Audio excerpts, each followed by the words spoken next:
We're going to get started here now. We're a little after 7. We want to get going because we have two speakers tonight. One will be fairly quick, about 10 minutes, and then our featured speaker. So first up, you good? First, all right. First up, we have Paul Levy. He's the former director of the Center City District, current chair of the board of the Center City District, and he's going to talk to us quickly about a special project that's coming up in the city for the 250th anniversary. Make us all aware of what's going on there. So please welcome Paul Levy. Well, good evening, and thanks very much for the invite. This is a project, sort of special project that I sort of got into last fall, obviously around the possibility of everything we're doing for the 250th. Steve and I are going to coordinate. I'm operating one system. He's operating my screen. So if we're out of sync like an old movie, we'll blame him and not me. Okay, so we'll go for there. So we're calling this exhibit, obviously, Revisit 1870. Okay, we're not moving forward.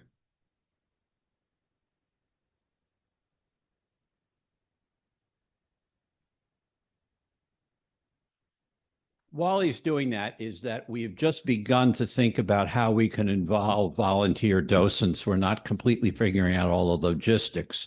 One of the things you could help me with is when you see this to say, gee, you're missing these themes, or we think the big opportunity is to do A, B, and C. So let me just frame this. So this is an exhibit we're calling Revisit 1876. Those of you may know, obviously, during this summer celebration, we want to recreate the experience of 1876. This was a period of time where Philadelphia welcomed the world, just like we're claiming we're going to welcome the world this summer in many ways. And what's remarkable about this, when you look back, the 1876 World's Fair was the first one in the United States. And we had 10 million visitors from 37 countries at a time when the population of the whole city was 46 million. So you get a sense of how big that fair was. We've had planning for this funded by the Connolly Foundation. There's a team from Drexel and the historians there, as well as a local architect and an exhibit fabricator. So we pulled these three teams together and did a whole lot of planning last fall. And the exhibit will be located in the historic Litt's department store building on the ground floor at 8th and Market Street, and the entrance you're looking at there right on the corner. The space is being donated by Brickstone Realty, and there'll be window graphics along the sidewalk to communicate this. And what we realize is this is just 2 blocks from Independence Mall on a primary route that we're asking people to walk. And so we're looking to open on June 26th. That's not 100% firm, but that's what we're aiming for, and to stay open through the end of the year, maybe into December. This is a kind of plan of the ground floor. To the right is Market Street. At the bottom is 8th Street. And you can see that entrance on the corner. So that's the layout of about 8,000 square feet. It'll be advertised on Brickstone's digital screens at the top, and Center City District, do us all the banners throughout Center City. So we'll have a lot of ways to communicate about this to people walking around. I think you may know, maybe you don't, while this was to celebrate the 100th anniversary of the Declaration of Independence, they brought over the arm of the Statue of Liberty to raise funds. People were able to climb up in it, and then we had to give it away to New York, which I think we should try a movement to get it back here. But it was actually here first before it was in New York. But the centerpiece of this was this giant Corliss steam engine. And what this fair was really about was celebrating the industrial prowess, the entrepreneurial energy, the manufacturing of a city that was the largest manufacturing city in North America at the time. We made just about everything, as you may know, and I'll talk about that. But we also, that manufacturing base was why we became an immigrant city and why so many African Americans migrated from the South. So this was a huge center of economic opportunity. This was where Alexander Graham Bell first demonstrated his telephone, and we're working with AT&T, and they will give us a replica of that phone. Anybody who can figure out how to use it will win a prize at the fair itself. But it was also the first use and public demonstration of a typewriter. And what's wonderful about this is you would walk up to a table. Remington had people to type on it. You'd dictate a postcard, and then it would be mailed. So it was essentially Instagram 1876 style. I had not known this till we started this. We were a major manufacturer of children's toys. And no surprise, Five Below is looking to help sponsor this with us. They're in the same building. As visitors enter off of 8th Street, this is just a layout of a front desk. I'll talk you through this, and a large digital screen on the wall will help place where this Centennial Fair was in the city, because most people are oblivious to the fact that we had this. We will highlight all the different exhibits that were there, all the train lines and means that were connected to get people to the fair, and to focus on hotels that were built and the individual houses that had to be rented because we didn't have enough hotels, Airbnb, 1876 style. We'll have aerial photographs of the fairgrounds, and we'll really give people a sense, well, this is where it was. This is what this place looks like today. And the size of the buildings. And of course, when you're as much of a growth industry as we were as a city, the original machinery hall was 1,876 feet long. That's a half a mile, just to put that in perspective. We'll talk about the diversity of the architecture, but also focus on the workforce who built this, who was included, mostly white ethnic immigrants. African-American workers were not allowed to work. So we had elements of major discrimination that we want to talk about at this time. We want to focus on both gender and race. The great-granddaughter of Benjamin Franklin was a major fundraiser for the fair, and she said, let's have a women's pavilion, and all the men say no. So she went out and raised the money for her own women's pavilion. This is the beginning of the suffragette movement at this time. President Grant invited Frederick Douglass to speak, but when he got to the gate, he was initially not allowed in. So again, we want to tell the good and bad of this period of time. We'll focus on 6 major buildings. We'll simulate the Centennial buildings, and we'll have these different pavilions. We're not trying to replicate the architecture, but just suggest the place. So the pavilions will highlight all the different buildings of the fair. We'll focus on graphics inside so you can get the experience of it. We'll have displays on tables. We may have certain objects. We haven't worked all that out. And then large super graphics on the wall itself. So when you walk in, that's where we will have staff, and this is where we could have volunteer docents on the floor to help talk about and explain the fair. We're going to use an existing structure that's there that used to be a sales counter. That will become the place where people will be welcomed, and this will be a free exhibit for everyone.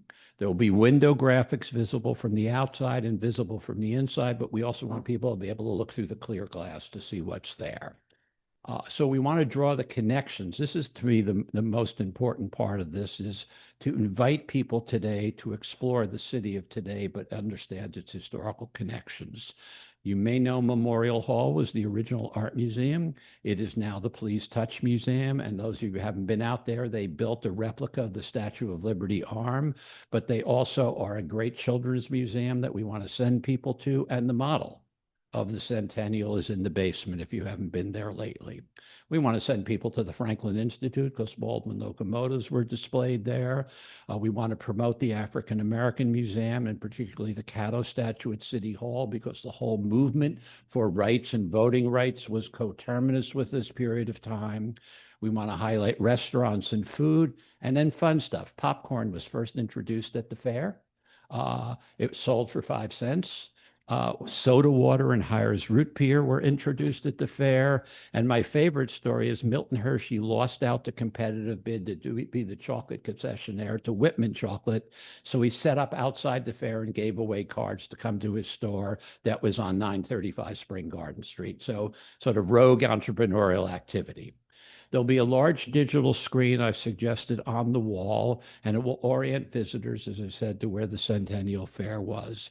We're commissioning a drone aerial flyover of the city from Independence Hall all the way up to the Art Museum. So that's the route, and then on up to Centennial Grounds. So you'll see today's city in that flyover, and we'll insert into that 1876 images, and we're trying to aim the drone to reproduce these. So Independence Hall, Market East in 1876, going up. Litz Brothers didn't stand at the time. Wanamaker's opened in time for this. There was no City Hall, but explain how it rose after that. And then up the Parkway, which didn't exist, to the Fairmount Waterworks, and out to the fairgrounds. So even all of us today in Philadelphia don't really understand this connection, what was. So then and now is a a huge theme. So we'll have that flyover to show current destinations. Our goal here is to create a major destination on Market East, recreate the experience of 1876 for people, and connect it to the experience today. So then and now, the telephone then, what does it look like today? So this is an attempt to revisit. We've been incredibly successful with a broad range of donors. We've raised over $600,000 for this from both major foundations, individual donors, and we've got donation from the building trade. So a lot of people have come together to make this possible. As we currently see this, it's going to be open Monday to Saturday, 10 a.m. to 6 p.m., free. We'll have front desk staffing, but I'm here tonight. I'm going out to other groups to kind of understand the role that docents can play. We're not yet organized to say, here's what you can do, but I want to be out here to test this and see how people feel about this and how we can connect. We may have 250th anniversary branded merchandise, or if we can find 1876 branded merchandise, we'll sell that as well. But that's the basic overview of Revisit 1876, and let me throw it open for a few minutes of questions. Thank you.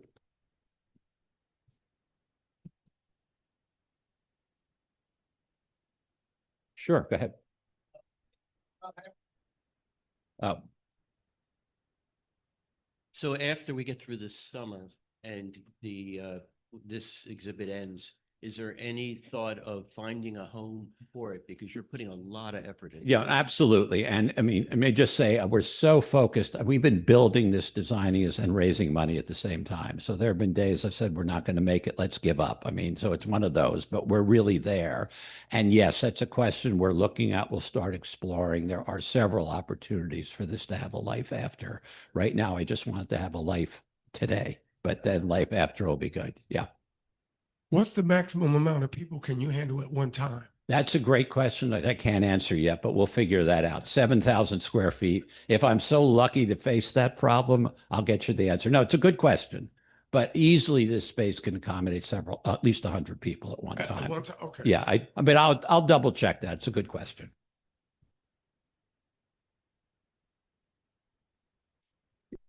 You got one over here. I might have missed this, so I'm sorry, but when is it going to be open? We're aiming for June 26th. The aim is to open before the 4th of July. Okay. As I said, we're designing, fabricating, building, and installing, and I'm holding my breath and screaming at all the consultants. Let's get it done. Good. Got one up here, I think, too.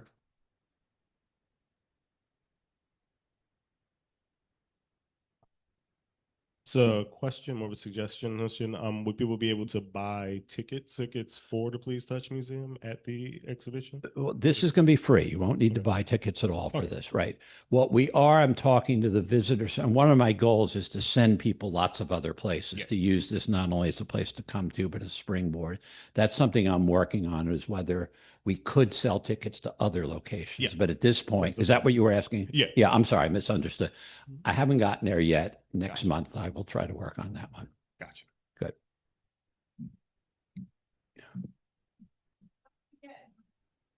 I think I'll leave my, but I think organizers tonight have my email. I'm more than glad for people to email me, and particularly welcome comments and questions on this, because we're still shaping this. But we're not yet ready to say, here's how we can use docents. I'm out here kind of just getting a reaction. I assume people like this idea and might be interested. So I'm doing a reality test tonight, but it sounds like we're good. So that's almost the same question. It's like, how are you collecting the names of volunteer docents? Or Yeah, again, Yeah. When we talked on the phone, I said, maybe I come back, or should we put something in your newsletter in a month? I'm not quite there yet, but that's where I want to get to next. Okay, thank you very much. I appreciate the opportunity. Good.